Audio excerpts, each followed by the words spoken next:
Olá, queridos, tudo bem com vocês? Vamos para mais uma reflexão. Vamos aqui para Romanos, tá? A gente tem gasto aqui algum tempo já. Gasto não, né? Investido algum tempo aqui em Romanos pensando. Nós estamos falando sobre essa revelação geral de Deus.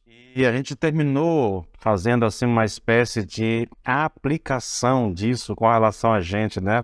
Nós, com 2000 anos de história da igreja, com todo o conhecimento que nós temos a respeito da revelação geral, da revelação especial de Deus, e mesmo assim, muitos de nós temos rejeitado o conhecimento de Deus. Agora, eu queria tratar contigo de uma outra coisa, tá bom? Ainda relacionado a essa revelação geral, tá? Mas fazendo uma pergunta: o que caracteriza essa rejeição? Por que o ser humano rejeita isso, né? Como foi que aconteceu essa rejeição? Ou dito ainda de uma maneira mais clara ainda, né? Como a humanidade, vivendo em impiedade e injustiça, rejeita ou rejeitou o conhecimento de Deus. Isso nos é dito, querido, no versículo 21 de Romanos. Na verdade, é do 21 até o 23. E eu vou ler contigo. Olha, esse é um daqueles textos assim que nos deixa assustados, temerosos, na verdade. Eu acho que a palavra é exatamente essa, temeroso, querido. Porque Deus traz ao nosso conhecimento, tipo assim, Deus revela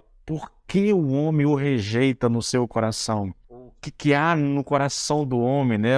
Por que ele age da forma como age? Por que mesmo tendo conhecimento de Deus, o homem prefere viver para si mesmo, prefere um estilo de vida, o homem prefere viver uma vida, querido, indiferente a Deus. Olha o texto, Romanos 1, 21 até o 23. Porquanto, tendo conhecimento de Deus, ele continua batendo na mesma tecla, o homem tem conhecimento de Deus. O homem não é salvo porque lhe falta conhecimento. O homem tem o conhecimento de Deus, portanto, tendo o conhecimento de Deus, não o glorificaram como Deus, nem lhe deram graças, antes se tornaram nulos em seus próprios raciocínios, obscurecendo-lhes o coração insensato, inculcando-se por sábio, tornaram-se loucos e mudaram a glória do Deus incorruptível em semelhança da imagem de homem corruptível, bem como de aves, quadrúpedes e répteis. Vou ler esse texto novamente, porque eu acho ele um texto assustador, extremamente revelador, porque o homem não atende ao conhecimento de Deus, não aceita, não se submete, entende? Revela as profundezas do coração do homem. E é um negócio assustador, queridos. Olha só, porque tendo conhecimento de Deus, não o glorificaram como Deus, nem lhe deram graças. Pelo contrário, se tornaram nulos em seus próprios raciocínios e o coração insensato deles se obscureceu. Dizendo que eram sábios, se tornaram tolos e trocaram a glória do Deus incorruptível por imagens semelhantes ao ser humano corruptível, às aves, aos quadrúpedes e aos répteis. Isso é assustador. Veja, o que Paulo nos ensina nesse versículo aqui, queridos, é que a rejeição ela aconteceu de duas maneiras. Primeiro, negativamente, eles não o glorificaram nem lhe deram graças. E positivamente, eles trocaram a glória do Deus incorruptível e imortal em semelhança do homem corruptível, bem como de aves, quadrúpedes e répteis. Trocaram a glória do Deus imortal por representações figuradas do homem mortal, de aves, de quadrúpedes e de répteis. Eu não sei como é que você lida com isso, mas eu acho isso assustador. Eu acho que nós precisamos parar um pouco mais para olhar para a vida, para pensar na vida. Veja, vou tentar colocar aqui algo para você, ver se você consegue acompanhar o que eu quero dizer. Nós não temos nenhuma revelação autorizada de Deus fora da Bíblia. Todo o conhecimento que nós temos verdadeiro, confiável de Deus, nós temos na Bíblia. É um fato. Por quê? Porque a Bíblia é a revelação de Deus que Deus faz de si mesmo ao ser humano. Ele se deixa conhecer, ele se permite ser conhecido pelo ser humano. Tá, eu sei que eu estou falando do conhecimento geral de Deus e eu estou abordando isso,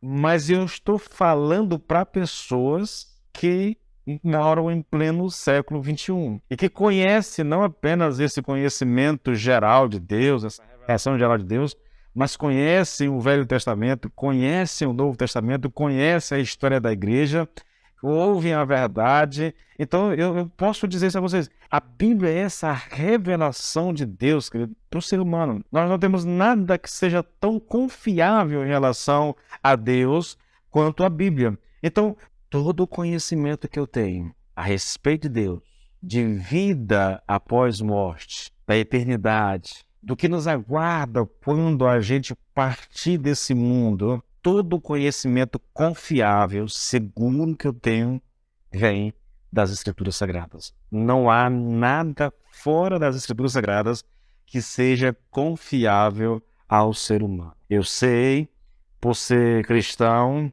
por ser pastor, por estar inserido no protestantismo brasileiro, ter conhecimento dele, conhecimento do que acontece fora também.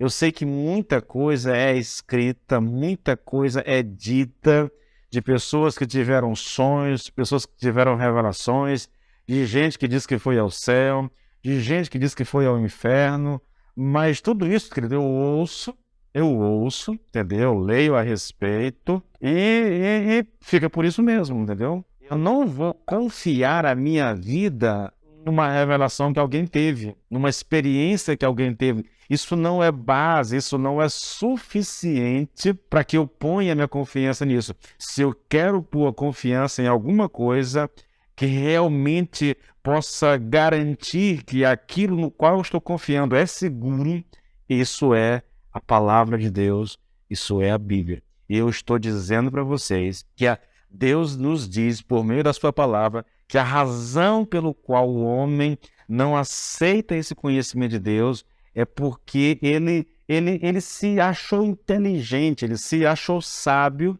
e se achando sábio ele se torna louco. E como um louco ele vai trocar a glória do Deus incorruptível por imagens semelhantes, por imagem do ser humano, tá bom? Por imagem de aves, por imagem de quadrúpedes, de répteis, tá? Paulo aqui está descrevendo aqui a realidade, o contexto histórico, né, do tempo em que ele escreveu, e ele está falando dos muitos deuses que havia naquela época, que não é diferente de hoje, tá bom? Não é muito diferente de hoje. Nós temos muitos deuses por aí, muitas imagens por aí, que as pessoas estão se prostrando diante dela. Pode até dizer que não é adoração, mas biblicamente é adoração, querido. É adoração. Escute uma coisa que eu vou te dizer, tá bom?